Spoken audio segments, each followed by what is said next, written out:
이번에는 나라 밖 소식입니다. 야지디인은 북부 이라크의 고대 민족인데요. IS의 폭력으로 오랫동안 고통을 받고 있는 소수 민족 중에 하나입니다. 집단 학살까지 당하는 등 어려움을 겪고 있는 이들을 위해 최근 한 기독교 단체가 그들을 적극적으로 돕기에 나섰다고 합니다. 이라크에서 전해온 소식입니다. Mount Sinjar made international headlines in 2014 when tens of thousands of Yazidis fled into these hills to escape ISIS, carrying little more than the clothes on their backs. It was midsummer, and hundreds died of thirst and exposure on the trek. Eventually, the world community came together to deliver water and food to those left stranded on the mountain. 2 winters have come and gone, and there are still thousands of Yazidis living in makeshift camps, while down below, Kurdish soldiers have established a perimeter around the city of Sinjar, which was held by ISIS for a year and a half. When they were finally pushed out last November, they left the city an uninhabitable ruin. Most Yazidis won't be able to return to Sinjar for years, if ever.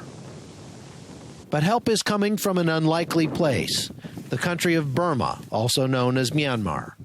These Burmese Christians have come to Iraq to give aid and training to the Yazidis and the Kurdish army, and they understand persecution better than most. They belong to a group called the Free Burma Rangers. David Eubank is the founder.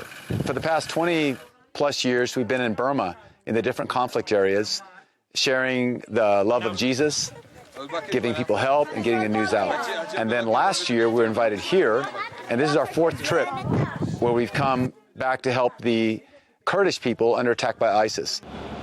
The Free Burma Rangers has made a name for itself, going into conflict zones around the world and helping the world's most vulnerable people. Dave's background and military experience made him uniquely prepared for this kind of ministry. My background, growing up as a missionary kid in Thailand, hunting since I was very small, running around the jungle, also in the Rangers, and then later in Special Forces, all that enabled me to understand how do you function in a war zone? How can you help people? What's realistic? What's not realistic? What can you really do? This trip, the Free Burma Rangers have been here for 6 weeks, spending time with frontline troops conducting training and providing medical care. They've also brought over $20,000 worth of donated warm clothing for the Yazidis living on top of Mount Sinjar. But Dave doesn't do this alone.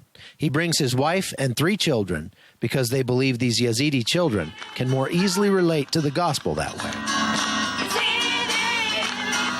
I have faith in God that He will protect me wherever I go and wherever our family goes.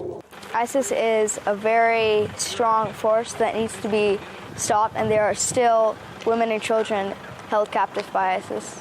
Sinjar just mostly looks like rubble, and buildings have been destroyed, and many have just been flattened. We're driving through the city of Sinjar, and I'm starting to notice that there are civilians coming back in.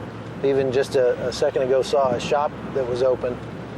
People are kind of scavenging around through the ruins, picking up whatever they can find that's useful, and just starting the process of putting their lives back together.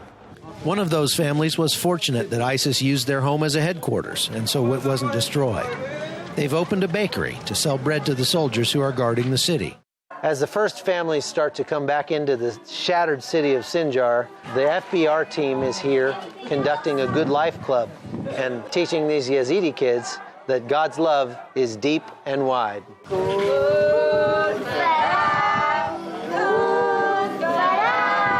One man we met told us ISIS kidnapped his wife in 2014, and he hadn't heard from her until 3 days before this interview.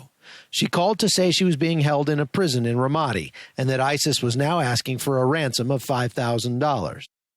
Before he could finish his story, his phone rang. It was his cousin, a 15-year-old boy, captured about the same time as his wife. The young man had been taken to an ISIS training camp in Syria and was pleading for help to escape. Everyone had thought he was dead. As ISIS is slowly being pushed out of Iraq, they're starting to try and ransom their captives back to their families. And despite the cost, these Yazidis are desperate to get their loved ones back. What would you do if your wife was captured 2 years ago with your baby kids? What would you do, really? I think you would move heaven and earth to go save them. And that's what we need to do.